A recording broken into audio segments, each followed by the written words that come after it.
السلام عليكم ورحمة الله وبركاته ومركلة iyo kulan kale iyo video kale videogani waa video daba socda videogii ka horeeyay videogan waxaan kaga hadli doonaa information gathering oo maadaama hore u sheegnay inuu topicaasi aad u balaaran yahay ama facekaasi marka la joogo security testing oo aad u balaaran yahay maalinkii hore waxaan dilo wadaagay tools online maanta se waxaan dilo wadaagi doonaa tools available ka Kali Linux-ka dhamaantiin dadkiina Linux-ka isticmaalay qaarkooda Windows-ka isticmaalayba ay soo download gareysan karaan in isticmaalina karaan tools-kan dilo wadaagayo waa kuwa halkan ku qoran tools-ku way fara badan yihiin qaybtooda insha Allah waxaan rajaynayaa inaan kaga soo hadalnay videogii ka horeeyay haddaba videogani waxa uu ka hadli doonaa saynu hore u sheegnay dabana socda videogiisa ka horeeyay ee la xiriiray information gathering ama xog ururinta targetkeenu videoga kani waxa weeye inaynu ogaano waxaanu soo helnay domain name-kii ama targetkeeni domain name-kiisi ayaynu helnay ama targetkeeni waxaynu helnay IP address-kiisi kaba soo qaad targetkeena inaynu helnay domain name-kiisi inaan helnay tusaale ahaan inuu yahay ka soo qaad www.example.com inuu yahay ka soo qaad waxaynu u baahanahay inaynu ogaano IP address-kiisa domain name-ka location-ka ama goobta ama wadanka ama address-kiisa inaynu ogaano waxaynu u baahanahay qofka ama admins phone numbers la xiriira dadka adminka ama dadka serverskaas isticmaalayaasha ka editorska adminka oo kale ama dadka kale ee server website-ka isticmaalay waxaynu kaloo u baahanahay inaynu ogaano emailska ay dadkaas leeyihiin ama haddii uu leeyahay mail server emails kamida emailada targetkeena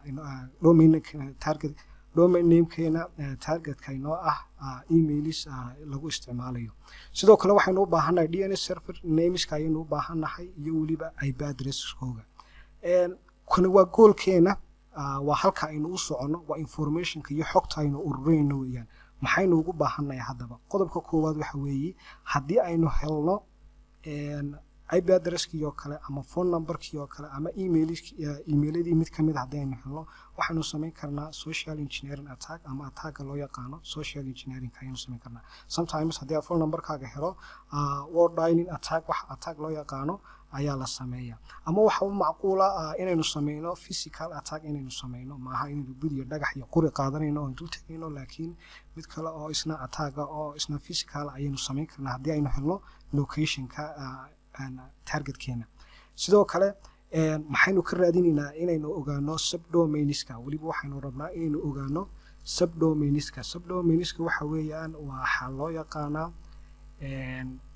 targetkeenu sometimes waxa dhici karta serverka uu ka daaran yahay inuu intaasoo website laba ka saddex website oo kale in isla serverkaasi lagu isticmaalayo haddaba inaynu ogaano website-ada kale ee isla halka server lagu isticmaalayo maxaa ka faa'iideynaa waxaynu ka faa'iideynaa waxa macquula domainska kale inay kan attack ama targetkeenoo ay ka nugul yihiin oo marka la barbar dhigo midkii targetkeenoo kuwan kale subdomainska ay ka nugul yihiin oo horey looga heli karo nugulaashiyo fara badan ama vulnerability-goodu uu aad uga badan yahay taasoo inaga saacidaysa haddii website kamida serverkaasi aynu helno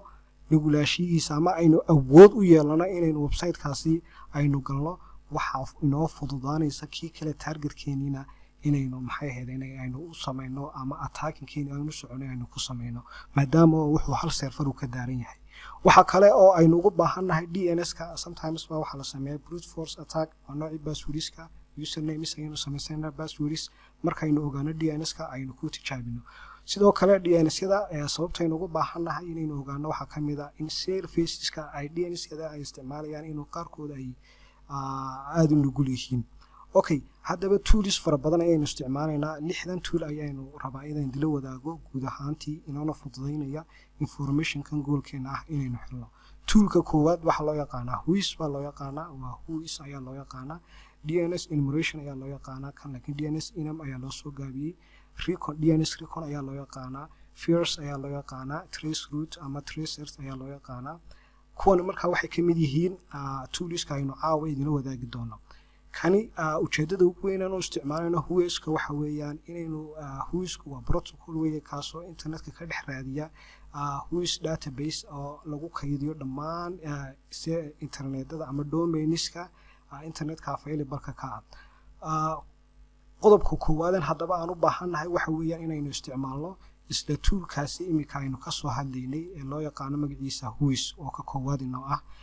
muhiimaduna ay tahay aynu u isticmaalayno inaynu website-kiina ka ogaano target-kaynoo ah information kale oo la xiriira ay ka mid yihiin haddii macquul noqoto IP address-ka, location-ka, phone number-ka iyo wixii kale ee goolkeena ahba inaynu toolkan koowaad aynu bal hadda ka baadhno xogaha aynu u baahanahay. haddaba toolkan magaciisa waxaa loo yaqaanaa Whois ayaa loo yaqaanaa. intaana toolka ama command ama tool ama wax ka mid a Linux-ka aanan qorin waxaan jecelahay marka hore inaan idin tusiyo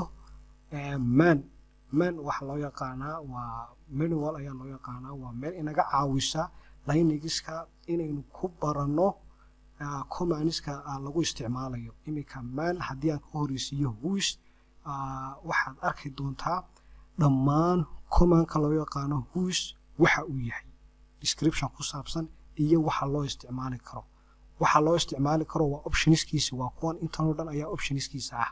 haddaba ma rabo kuwan inaan istul istaago imika laakiin waxaan rabaa idinku inaad soo baadhaan soona barataan soona ogaataan. haddii aad maan barato waxaad ka maarmaysaa inaad buug soo akhrido commands-ka la xiriira. waxaad ka maarmaysaa inaad Google-ka iyo YouTube-ka iyo waqti kaaga lumaan kaliya man ayaa kugu filan kuna siinaysa information ka ballaaran kuwa aad idhaahdo Google-ka iyo YouTube-kaba aad ka heli lahayd. okay haddaba Whois waxa loo isticmaalaa kaliya waa symbol inaad tiraahdo Whois iyo target-kaaga. target-kayga maanta waxa ah waa kuwan mid kamid ayaan soo qabanayaa. waxaan leeyahay kani koowaad ee ii soo koobi kare kan ayaa ah target-kayga kan ayaan rabaa inaan information aan baaro la xiriira target-kaygaas. sorry okay hanska maswaxa waxaan iga soo dhex raacay. okay hanska nadiifiyo shaashada aan yar weyneeyo. saad arkaysaan command-ku waa very simple weeyaan waa inaad tiraahdo command-kii iyo target name-kii domain name-kaagii. okay enter ayaan leeyahay. maxaa soo baxay? okay information fiican kuma jiro. bal target-kayga ka kale aan eego. ka kale waxaa loo yaqaanaa magaciisa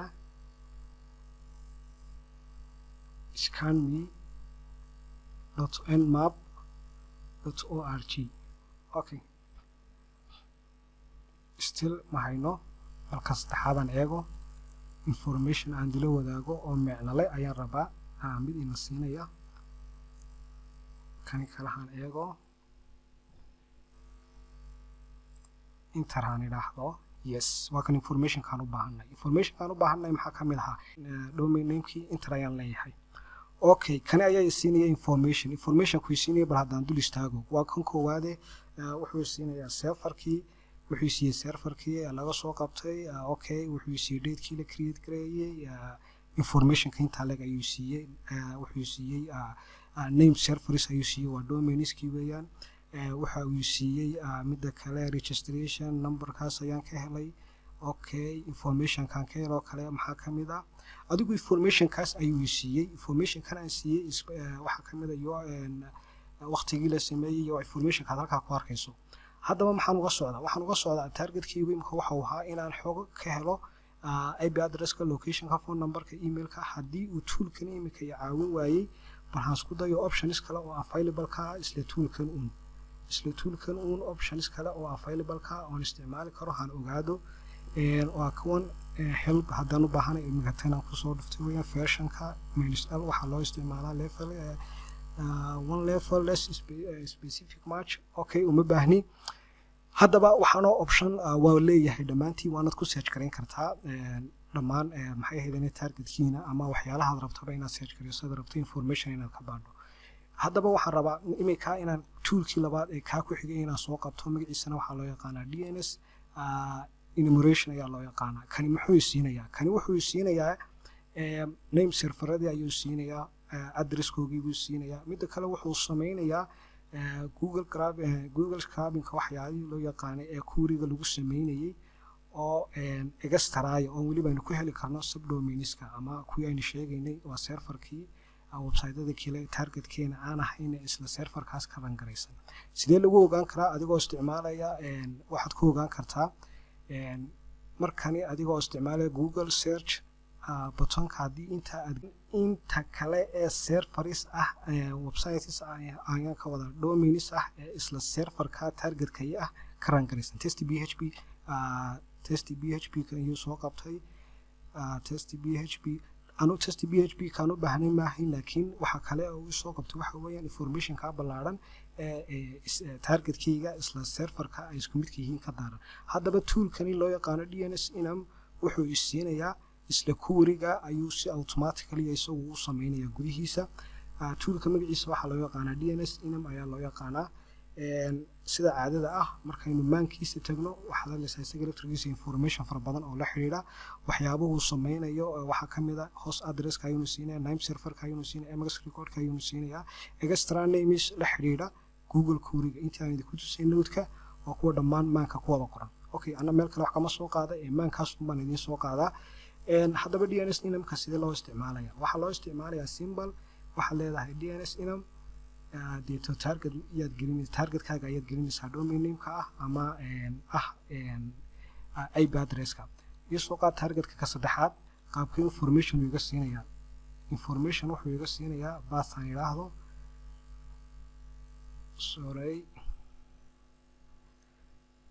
wuxuu iga siinayaa sawarka ka arkaysaan wow information ka dhan inta leeg ayuu siiyay. waa name serverskii, waa host addresskii, waa halka domain kun laakiinse waxa weeyaan waa name serverkii iyo mail serverkii weeyaan dhammaan IP addresskoodii magacadoodii. haddii aan sii isticmaalay brute force-kii wuu noo sameyn lahaa. waa kan weli uu wadaa waan iska close gareynaa control baa c ayaan leeyahay idinka ayaa tijaabin doona. laakiin halkaan u socdo waxay ahayd inaynu ogaano domain name wixii macquula, subdomains name serverka wixii server names DNS server names wixii macquula, subdomains wixii macquula, IP addressyadooda waxa information kaas aynu u baahnay. halkan waxaynu ka helnay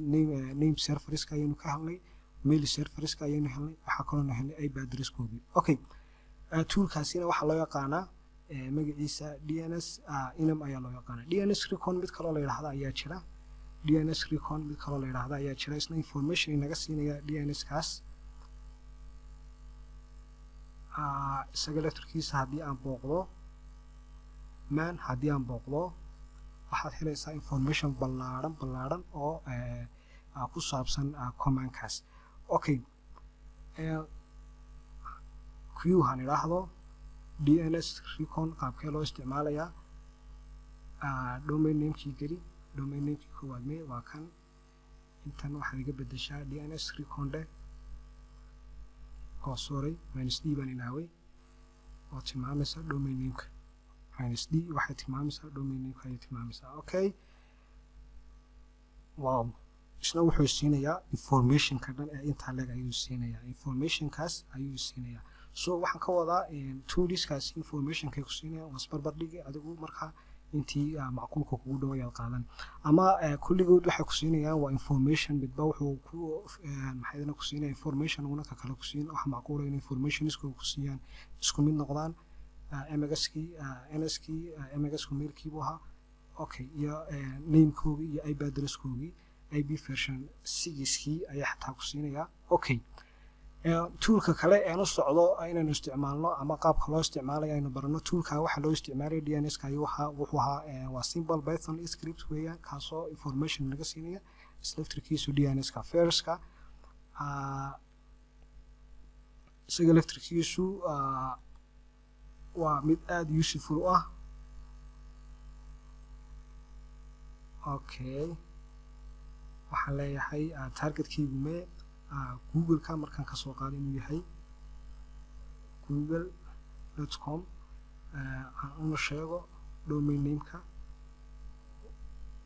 aan iraahdo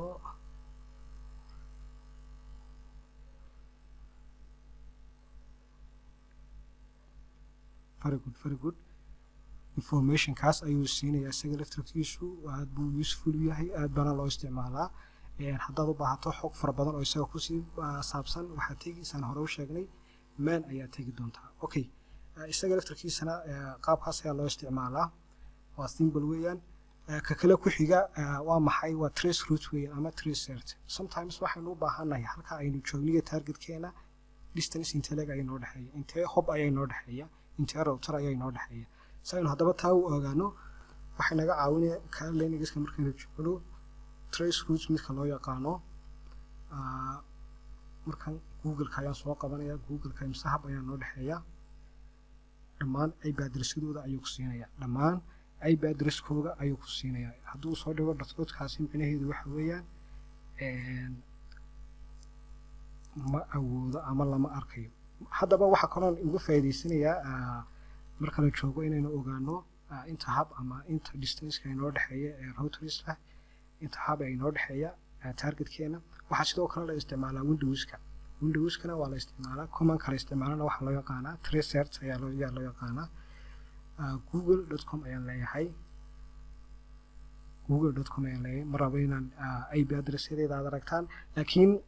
close baan iska yidhi laakiin waxaad arki doontaan dhammaan maxay ahaydeen IP address-yadii uu ku jiro routerka isla markaa guriga ku yaala ka ku sii xiga dhammaantood markaan u baahanahay anu distance-ga waxaan isticmaalaa kani windowska trace cert ayaa la isticmaalaa way jiraan lineageska marka la joogo tools fara badan oo loo isticmaalo in intaasu lagu ogaado okay ka kale ku sii xiga waa toolkani waxaynu u isticmaalaynaa inaynu ku helno information la xiriira emailska oo kale information la xiriira subdomainska information la xiriira adigu waxyaalahaas ayaan u baahanahay so command-kani ama toolkani waa mid isagu laftarkiisa aad useful u ah waxaan filayaa inaydan ka helin toolkani man waxaan filayaa inaanu ku jirin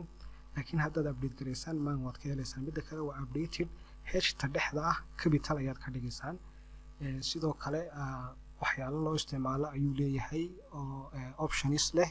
maadaama oonad ka helayn haddaan idin tuso help haddaan idhaahdo okay yes waa leeyahay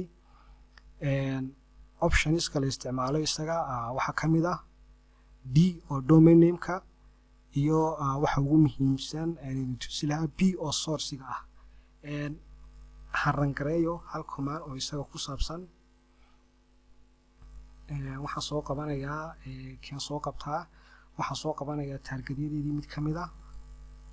scanme.org ayaan soo qabanayaa waxaan rabaa emailiska available-ka ka ah tusaale ahaan emailiska available-ka ka ah ee domain name-ka hoos yimaada ama ka tirsan mailka serverkiisa inaan ogaado ayaan rabaa so waxaan leeyahay d waxaan u isticmaalayaa ujeedadaan u isticmaalaya d waad arkaysaan d waxaan u isticmaalayaa waa domain name-ka ayaan u isticmaalayaa domain name-kiina waan iga sheegay xarfeer baa iga raacay waxaan idhaahdo kama soxo okay waxaa kale oo loo baahan yahay oo muhiima source-ga loo doonanayo halkee la rabaa inaad u doonto ood ka dhex baadho waxaa haddaba available-ka ah inaad tiraahdo waxaad ka dhex raadisaa bin API-ga ka dhex raadi Google Profit waxyaalahaas ka soo dhex raadi inaad tiraahdo simple ma rabo inuu dheeraado videogu waxaan rabaa qaabkaad ugu dhex raadinayd haddii aad rabto inaad Google-ka keliya aad ka dhex baadho Google-ka ayaad sheegay -b markaad tiraahdo kadib haddii aad rabto waa kuwan -b markaa source-ga aad sheegayso laga soo baadhayo Twitter-kii waa kan Yahoo-gii waa kan LinkedIn-kii waa kan kulba midkii aad rabto in laga dhex baadho domain waxaan ka wada emails lamida domain name-kaaga deetana inter ayaad siin isaga ayaa search garaynaya raadinaya wax la xiriira magacyada aad u sheegtay so result-iga halkaas ayuu kuu soo dhigaya okay toolkaasi waxa ugu dambeeya toolskii aan idin tusayay haddii ay idin anficeen result-iga waa tan soo baxaysa haddii la helo waa macquul inaad hesho haddii uu waayana wuxuu ku leeyahay waan waayey markaasi waxa khasab ku noqonaysa halkan Google ka isticmaali kaliya inaad tiraahdo Google-kii waxaad isticmaashaa kan loo yaqaano LinkedIn-ka waxaad isticmaashaa Yahoo-ga waxaan dhan meeshan ku wada yaalo dhan dhammaantii wada isticmaal kulli waqti un buu qaadani data maxay ahaydeen uu ku soo sheegay wixii result uu soo helo iyo wixii kaleba sidoo kale waxaad helaysaa intaasoo option oo wada available optionka markaad isticmaasho waxa ku qoran description la xiriira shortenkii ayaad isticmaali kartaa DNS lookup ayaad isticmaali kartaa dhammaan waxaan oo dhan waad wada isticmaali kartaa laakiin sida ugu wanaagsan waxa weeye inaad adigu soo taskarayso kaliya informationka dhan mid idinima wadaagi karo